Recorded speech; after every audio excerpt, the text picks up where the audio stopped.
Dengan membawa kue lapis Bogor, calon gubernur Jakarta usungan Koalisi Indonesia Maju Ridwan Kamil mengunjungi Presiden ke-7 RI Joko Widodo. Sehari sebelumnya Ridwan Kamil juga makan nasi Padang dengan Presiden Prabowo Subianto. Apa ini murni silaturahmi atau wujud kekhawatiran RK atas semakin rapatnya elektabilitas Pramono Anung di Pilgub Jakarta? Kita akan membahasnya dengan Direktur Eksekutif LSI Jayadi Hanan. Selamat sore Mas Jayadi. Selamat sore Diana. Mas Jayadi, apa makna langkah Ridwan Kamil nih bertemu Joko Widodo dan Prabowo Subianto dalam kurun waktu yang dekat dari kacamata Anda? Kalau ketemu Pak Prabowo itu kan untuk menunjukkan bahwa dia masih solid didukung oleh Kim Plus ya. Ya kan bagus.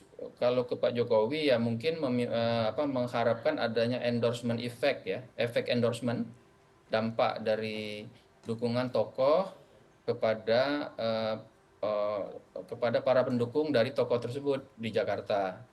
Nah, masalahnya ada, jadi dua itu saya kira tujuan utamanya selain silaturahmi tentu saja ya. Kalau Hmm. silaturahmi kan di mana-mana bagus aja kan. Tapi yang paling pokok secara elektoral yaitu karena kita tahu bahwa eh, elektabilitas Ridwan Kamil kan terus merosot dari berbagai survei itu terlihat terus merosot sejak awal September lalu sampai dengan sekarang. Dan itu salah satu penyebabnya saya kira adalah soliditas dari internal dari kubu Ridwan Kamil. Nah, dengan bertemu Pak Prabowo, mungkin maksud Ridwan Kamil adalah untuk menunjukkan kepada para pemilih Jakarta bahwa didukung penuh oleh Pak Prabowo. Tetapi masalahnya adalah Pak Prabowo kan sekarang presiden baru, dia punya tugas yang banyak. Pertanyaannya apakah dia mau ikut langsung terjun di Jakarta gitu. Karena dia punya tugas yang banyak. Nah, yang kedua, apakah pertemuan Ridwan Kamil dan Pak Prabowo itu diikuti oleh gerakan yang makin masif dari partai-partai politik yang mendukung Kimplas gitu. Itu yang jadi pertanyaan. Kalau tidak, ya apa namanya dampaknya saya kira tidak akan terlalu banyak. Oke. Demikian juga dengan Pak Jokowi ya. Kalau Pak Jokowi kan kekuatannya ada di selama ini sebagai seorang presiden ya yang cukup populer. Tapi kan sekarang Pak Jokowi sudah tidak presiden lagi. Nah, itu satu ya. Jadi para pendukung atau loyalis Jokowi yang di Jakarta itu kan kecuali kalau Pak Jokowinya betul-betul turun tangan, mungkin itu ada pengaruhnya gitu. Mhm. Tapi kalau Pak Jokowi turun tangan, langsung misalnya berkampanye untuk Ridwan Kamil di Jakarta, orang tahu Pak Jokowi itu kan juga sangat dekat dengan Pramono Anung. Dan sampai hari ini kan tidak ada pernyataan Jokowi yang menyatakan bahwa tidak mendukung Pramono Anung kan, atau Yap. meminta masyarakat Jakarta, terutama masyarakat etnis Jawa itu untuk mendukungnya, Oke, untuk mendukung Mas Ridwan Jayadi, Kamil tapi saja. seberapa berdampaknya sih Mas? Tadi Mas menyebutkan adanya endorsement effect. Kalau di pilkada saat ini, seberapa ngaruhnya Jokowi effect ataupun Prabowo effect? Apakah masih ada? Tadi kan Mas Jayadi juga menyoroti apakah itu diikuti oleh gerakan masif. Kalau dalam analisa Anda, apakah akan diikuti Jokowi effect dan Prabowo effect itu masih relevan di pilkada November nanti? Jokowi efek itu relevan kalau ada ini kan, kalau ada struktur yang bisa menggerakkan. Pertanyaannya struktur apa yang bisa menggerakkan Jokowi efek? Kalau selama ini mungkin kan karena posisi dia sebagai presiden dan relawan Jokowi kan. Nah sekarang Pak Jokowi sudah nggak presiden lagi, jadi nggak ada lagi, nggak bisa lagi beliau cawe-cawe karena dari segi kebijakan publik kan gitu. Yang kedua dari segi relawan, apakah relawan Jokowi masih bergerak dan apakah relawan Jokowi itu kalau bergerak untuk Ridwan Kamil itu kan jadi pertanyaan. Jadi saya duga kalaupun dampaknya ada ya nggak banyak gitu. Oke. Nah demikian juga dengan Prabowo Effect itu, Prabowo Effect itu akan lebih banyak tertuju kepada gerakan dari partai-partai. Nah, partai-partai ini kan di pilkada itu beda dengan di pemilu 2024, pemilu legislatif kan. Kalau di pemilu legislatif, partai-partai memang harus bergerak karena mereka ikut pemilu. Kalau mereka nggak bergerak, maka suara partainya jadi terancam kan. Tapi sekarang partai-partai itu kan kalau di pilkada kayak panitia pencalonan kan. Jadi partai-partai itu mencalonkan seseorang, setelah dicalonkan kan selesai. Partainya bergerak atau tidak bergerak kan itu soal lain, kecuali kalau calonnya itu dari partainya sendiri. Jadi dampaknya itu nggak akan terlalu banyak menurut saya. Oke. Tapi kalau kita melihat gestur dan juga jawaban Presiden Joko Widodo yang kemarin pada saat di Solo sempat ditanya lah begitu ya sama teman-teman wartawan, akankah turun langsung mendukung, kemudian jawabannya masih ngambang begitu Mas Jayadi. Ini tadi Mas Jayadi juga Ya, sempat melihat, menyatakan begitu, ini Pak Joko Widodo juga dekat dengan Mas Pram. Sejauh ini Mas Jayadi melihatnya seperti apa? Dukungan Pak Jokowi lebih berat kemana? Ke RK atau Mas Pram? ya kan tidak ada pernyataan itu. Yang pasti Pak Jokowi memang ada dianggap salah satu tokoh di Kim Plus, tapi juga dia sangat dekat dengan Mas Pram. Jadi kalau dua itu ditangkap masyarakat, maka ya tidak ada pengaruhnya jadinya kan dukungan itu. Dan kalau saya baca di media, Pak Jokowi ditanya diajak kampanye nggak? Kan jawaban dari pertanyaan itu dari Pak Jokowi adalah ya saya diajak kampanye oleh mereka, tapi saya mau tidur katanya. Atau tidak mau belum mau turun lah gitu. Artinya kan tidak tidak aktif itu endorsement dari Pak Jokowi itu. Kalau endorsementnya tidak aktif, ya hanya bersifat pasif gitu, maka tidak akan berdampak banyak, apalagi di pilkada yang kompetitif seperti di Jakarta. Tapi biasanya kan kalau statementnya Pak Jokowi bilang A, sebenarnya maknanya B. Tapi Anda tidak melihat itu ya, Mas Jayadi. Misalnya Pak Jokowi bilang mau puasa politik dulu begitu. Ini berarti Pak Jokowi benar-benar belum mau turun di Pilkada Jakarta begitu, Mas Jayadi. Pak Jokowi bukan presiden lagi, Mbak, jangan lupa. Kan kekuatan Pak Jokowi itu sebagai presiden, sekarang dia bukan presiden lagi. Yang kedua, dia nggak punya partai politik. Yang ketiga, relawan Jokowinya apa masih gerak apa enggak? Saya kira kan sudah berubah sekarang. Relawan Jokowi mungkin sudah lebih banyak menjadi relawan Prabowo yang berada di GSN mungkin ya, Gerakan Solidaritas Nasional itu. Jadi sulit jadi mau cawe-cawe dari mana lagi Pak Jokowi, udah susah gitu. Oke, berarti cawe-cawe dari ketua umum partai politik juga susah begitu Mas Jayadi. Karena kan sebelum-sebelumnya solid banget nih ketua umum partai politik apapun selalu menyebut Presiden Joko Widodo. Berarti cawe-cawenya tidak bisa lewat pintu ketum parpol lagi? Ya kalau ketum parpol kan sekarang loyalitasnya kepada Prabowo kan, bukan lagi pada Jokowi. Betul, Kan sudah yang makan siang presiden bersama juga di istana ya Mas Jayadi.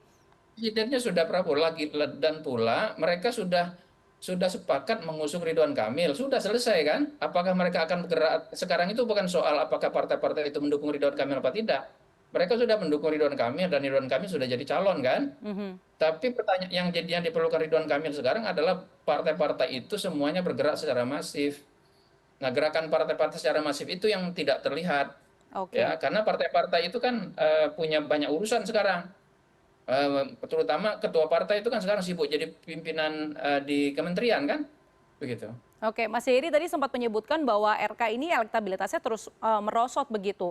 Em, Apa yang menyebabkan partai politik di Kim Plus ini tidak semasif itu untuk bergerak mendukung RK? Apakah karena memang sosok Pramono yang kita bisa katakan social butterfly sehingga punya banyak hubungan dengan partai politik ataupun ketum-ketum dari partai politik yang saat ini menjabat?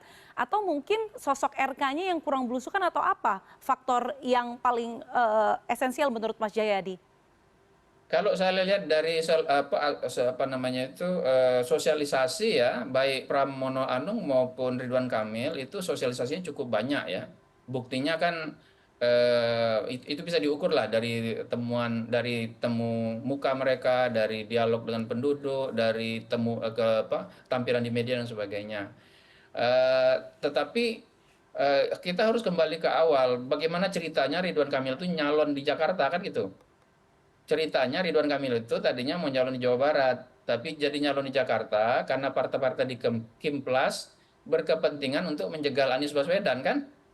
Nah, jadi tujuan pokoknya di situ, Anies Baswedan tidak nyalon gitu loh. Nah, sekarang tujuan partai-partai itu sudah tercapai. Anies Baswedan tidak nyalon, sudah tercapai tujuannya. Demikian juga tujuan dari Jokowi kan, sudah tercapai. Nah, yang kedua yang Anda sebut tadi, baik bagi Prabowo maupun bagi Jokowi kan dua-duanya punya hubungan sangat baik dengan Ridwan Kamil maupun dengan Pramono Anung. Jadi untuk apa mereka cawe-cawe, ya kan? Siapapun yang jadi gubernur kan orang mereka juga. Maksudnya itu orang dekat, mereka dekat juga, tidak ada masalah. Karena itu tidak ada insentif bagi partai-partai itu untuk bergerak gitu. Oke, Mas Jayadi, berarti kalau misalnya dilihat dari sekarang begitu, saya mau kembali ke endorsement efek. Yang mana yang harusnya lebih dimenangkan oleh para calon gubernur ini? Apakah Jokowi efek ataupun Prabowo efek? Kalau menurut Anda Jokowi sudah tidak punya instrumen lagi, tapi apakah tokohannya kurang di masyarakat? Apakah sebegitu mudahnya dilupakan Presiden Joko Widodo yang bahkan ketika masa awalnya disebut sebagai harapan baru atau new hope gitu? Ya kan New Hope itu di periode pertama, di periode kedua nggak New Hope lagi kan, gitu. Kita udah tahu lah itu. Di periode Kita, kedua kita pemerintahan darurat ya, Mas Jayadi. kita berharap Jokowi menjadi apa namanya pahlawan demokrasi, ternyata kan tidak. Jadi berbagai analisis dari baik dari hasil penelitian maupun para lembaga demokrasi dunia menunjukkan bahwa demokrasi Indonesia turun. Tingkat korupsi Indonesia juga turun jauh di periode tingkat nilai anti korupsi kita juga turun di era Jokowi, misalnya corruption perception index kita juga buruk. Jadi bukan new hope lagi. Apakah endorsement efeknya begitu begitu hilang begitu saja? Ya saya kira masih ada. Pak Jokowi kan masih sebagai mantan gubernur Jakarta, mantan presiden yang punya loyalis di Jakarta, itu masih ada. Tetapi masalahnya yang mau disasar oleh Jokowi di Pilkada Jakarta itu adalah terutama pemilih etnis Jakarta kan. Pemilih etnis Jawa. Jumlahnya banyak tuh, yang berjumlah sekitar 36%-an di Jakarta itu. Nah, di situ Ridwan Kamil antara lain lemah di kalangan pemilih etnis Jawa. Nah, Jokowi punya banyak loyalis di situ. Tapi masalahnya pemilih etnis Jawa itu kan ada calonnya ada dua yang etnis Jawa, yaitu Pramono Anung sama Suswono. Di sisi Pramono Anung, Pramononya calon gubernur, bukan calon wakil gubernur. Sementara di sisi Ridwan Kamil dia calon wakil gubernur. Dari sisi kedekatan dengan Jokowi, dua-duanya dianggap dekat kan. Jadi tidak ada, kalau dua-duanya dianggap dekat, tidak ada pengaruhnya.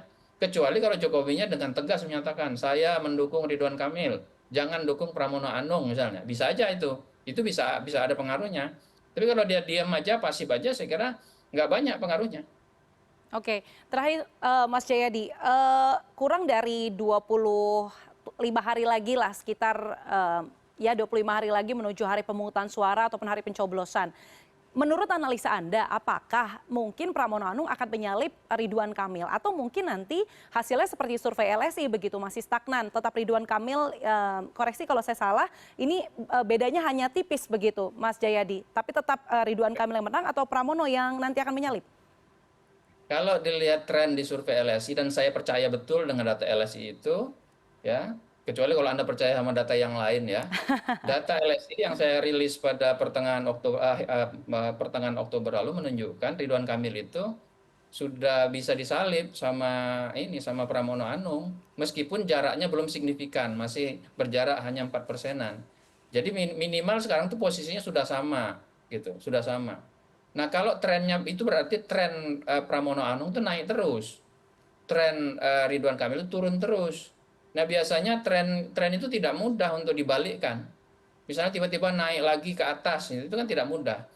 Nah, sementara Pramono Anung tren positifnya itu, tren naik itu masih mungkin sangat banyak. Kenapa?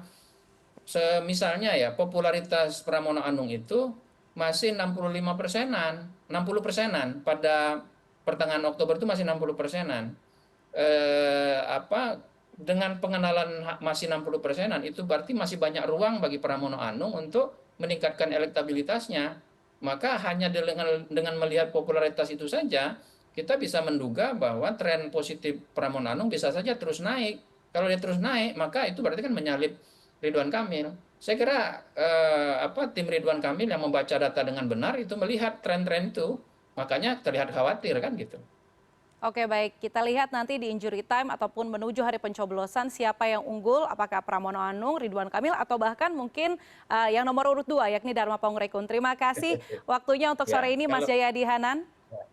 Terima kasih. Selamat beraktivitas kembali, selamat berakhir pekan Mas Jayadi. Terima kasih Diana.